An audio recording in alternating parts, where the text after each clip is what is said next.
Hey, what's up, you guys? My name is Wolf, and welcome back to LEGO Arts. So, in the last episode, we did a showcase on part 2 of LEGO Doctor Who, which featured the companions. Now, this time, we are doing the final part in the Doctor Who showcase, and that is the TARDIS interior. And as you can tell just by looking at this, this is not like your typical TARDIS interior. For this video, we're gonna go pretty fast, because there's not like any minifigures to like showcase and everything. So, I'll finally like show like what's in the TARDIS. Like, as you can see, it doesn't connect like the same way it does, because I've modified it. It's still like the same design for LEGO designs. They have like a lot of smooth pieces over here, a lot of like printed on pieces like police public call, and also like where the telephone would be. It's very nice. The top piece I changed up a little bit to match it more like the LEGO Dimensions kind of thing. But like, if you have not gotten this set, which is kind of a surprise, but it basically works like this. Like, you open up the top, you then take, like, these, like, the side pieces, you then fold those up. Okay, fold up here, and then you open up the inside, and originally it's supposed to, like, show the door. Like, you see this door over here? Okay, I'll move this here. This door over here is what's originally supposed to be inside the TARDIS.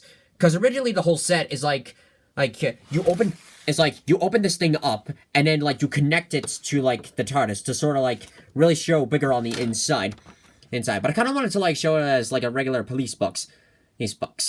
I might do some modifications to this, like, change the photo of this. I turned it into this interior because it's the closest to the console, which I'll explain that in a little bit. I might change, like, the sides a little bit to make it where, like, I could, like, put a phone inside of it. And I almost, like, wanted to do, like, hang on, we'll close this back up.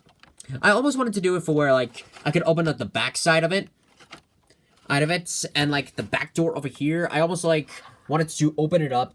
I almost, like, wanted to make it for, like, it could go open up or close. You know, to, like, really make it, like, that sort of effect. But I don't trust myself of, like, cutting that door, and I don't want to damage it, because it's a nice piece itself, So, maybe I'll try that in the future, but for now, this is, like, my route, and I'm satisfied with it. So, let's put the police box aside from here. Careful, police box. Hope we see it again. And let's look at the inside. So, as you can tell, well, you're probably thinking, like, what kind of TARDIS is this? Originally, so, the original interior was just, like, this piece. It was just, like, this piece, and I did an original background of it. It first started off for, like, it had this silver kind of background. This was pretty much, like, one of my first attempts to do, like, a LEGO Arts, a combination between, like, LEGO and, like, cardboard pieces.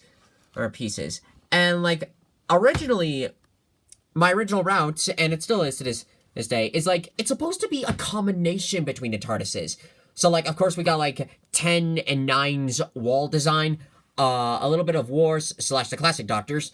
And, if we can actually, like, look here, like, we got a couple of the roundels from, like, not 9, 12 and 11's TARDIS, same thing with the flooring here, and, like, we got the symbols of each of the companions around here, I actually did research in that one, and each of these symbols is actually a name of the companions he's traveled with, and it's like, oh, that's an awesome way to sort of, like, remember them.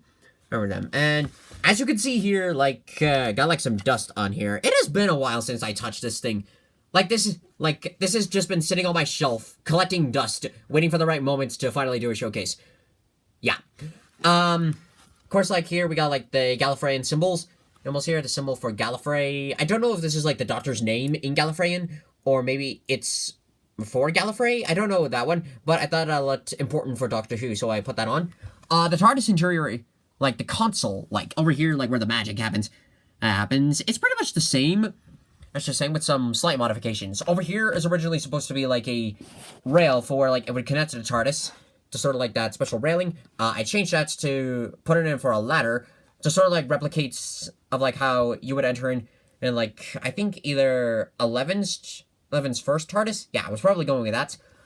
So you could, then up here, I chose to make the top up here, like, a bit taller. And, like, one looking down here at the main console room. Originally, this whole thing was in blue, which, when looking at Series 7 for the 11th Doctor, I think it's more of like a green kind of color on a color. But but then the lights changed to orange. So what I did was I sort of combined the two together. I like took the pieces that were building up like the base, like for the main console lights. I then took like the light rods for each of the consoles. Painted those orange to like represent 12's TARDIS. So it was pretty an interesting addition to kind of do. And now here, oops, sorry, gotta change. Oh wait, actually let's look at this. And to make it like a combination for each of the Doctors, I've incorporated like some kind of materials that they've had. So over here, of course, we have like the moments, like in its first stage to represent wars. And over here is, of course, like the hand in a jar. Which for the longest time, I did not know why he carried that thing until, well, after like we see the return of Captain Jack Harkness, and it's like, oh, well, that's why you carry it. And it's weird. But luckily, it came in handy at the end. And of course, we got a banana. Bananas good. This is good. And we have like a little passage door over here. To like represent the corridors that you could go down. Up here is the Gallifrey Falls No More painting. I really thought that this was important to include for the TARDIS.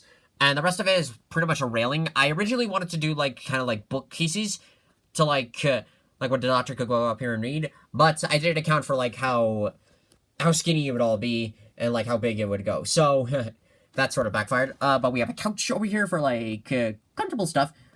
It's not painted in it, but like some. Wait, well, like that's right. I used some bricks when building a TARDIS. Okay, so small story. Back when I first approached Lego Doctor Who, I built my own TARDIS. Like I built the TARDIS, but it wasn't like how most people would build it. I literally built. Back when first starting on Lego, I made like my own little console thing. I then like made the TARDIS like the same size as like for the console to like match up and everything. But it was kind of small on the inside. Yeah, well, not really small, but more cramped. And so like I could only stick like minifigures such as like the 11th and 10th Doctors, because that's what I made at the time, as well as Clara and Rose, because those were the companions I made. And I snuck K9 just in a little bit.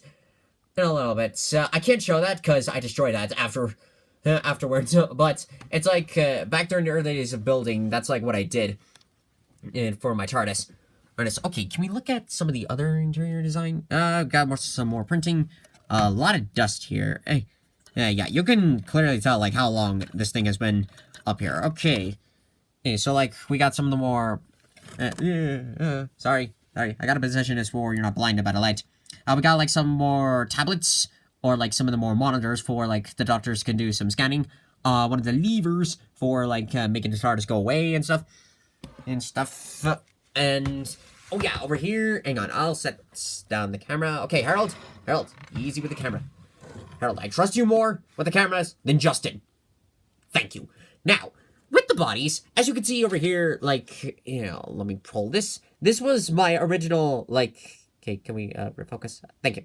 This was my original body I made for the 13th Doctor. In fact, let's go get her. And as I'm explaining this was like the original first one I ever made. I'll set this down here for now so I can, okay, there. I originally made that one as, like, Jodie's first body. However, after she got an update, and we saw, like, oh, they changed it, I was like, dang it. And I spent even all that time, like, cutting down the hood, like, the hood that we see. I spent so much time cutting down the hood piece. Originally, this one was for Shion, back when I did a Shion minifigure. First, it was for Robin, and then it became Shion's. And then, when I saw this outfit, I then took it from Shion. And then I gave it to Jodie, and I spent, like, I think about, like, 15 minutes constantly cutting off bits and pieces of the hood because the hairpiece itself wouldn't fully fit. It fits. And, yeah, it was a long process, and it was sad, because this was, like, one of my first hand-painted into Doctor Who minifigures, and then when I saw they changed the outfit entirely, I was like, dang it! But I kept it, because, like, a little thing that I wanted to do, hang on, I'll set that aside, and I'll pull out, like, if you're wondering, what is this thing? Hang on, you won't see just an orange sleeve. This thing is a closet! Can we refocus? There we go. Because, as we know, like, the Doctors have, like, a habit of changing outfits. Over here is, like, the spacesuit. You see, it was another, like, piece that I completely hand-painted. And, of course, like, got a helmet as well. And this was actually supposed to be, like, the spacesuit that the Doctor wears sometimes. And this was kind of cool, because this is another old piece I found in my box. And then, like, when I saw, like, the piece, it's like, ooh, this is actually pretty cool. I can use this. So I then started working around the clock and making a spacesuit for the Doctor. I don't know if it's gonna return for the new season. It probably will, because it's been around for 10, 11, and 12. Now, speaking of suits, it's over here is, like, a closet. For, like, each of the Doctors can change into other suits. There we go. So, like, over here is, of course, David Tennant's and secondary suits, like, with the blue and everything. I can't really do much with that one. The original Matt Smith suit, it's that I had for, the original LEGO Ideas sets, like, before all this crazy modification. Then, of course, like, we got Peter Capaldi's blue suits. Those suits, if I can try and pull that out. Okay, here we go. Like, you can see, like, you could clearly see of, like, how many times the decals have been having the glue on. Whoops. And then, whoops. Okay, easy. Everything's falling apart. I blame you, Justin. I blame you. And then, of course, we got Christopher Eccleston's regular other suit, which is pretty much just the same, but with a different shirt. So, one of the reasons I did this was I kind of wanted to give it, like, an idea that the Doctor can change his clothes. I know that he has, like, a actual entire wardrobe, like a giant crazy closets that we see in, like, the, okay, I'll fix that later, but that we see, like, in, of course, like, the Christmas special, the first time with David Tennant's Doctor, but that would require of me making, like, a completely different section for just for clothes, and I feel like I don't have enough skills to sort of, like, pull something like that off. I might do it again in the future. Just to show, like, the different levels of the TARDIS. But for now, this is pretty much good of how it is. And that's pretty much the TARDIS, so let's go ahead and finally wrap up this whole showcase. And that finally concludes this 3-part episode of LEGO Arts. Oh my god, this one is probably, like, one of the biggest showcases I've done. And pretty much one of the more unique ones. This is like one of the few showcases that, to me, really started out my field in Lego making, and it was pretty well done.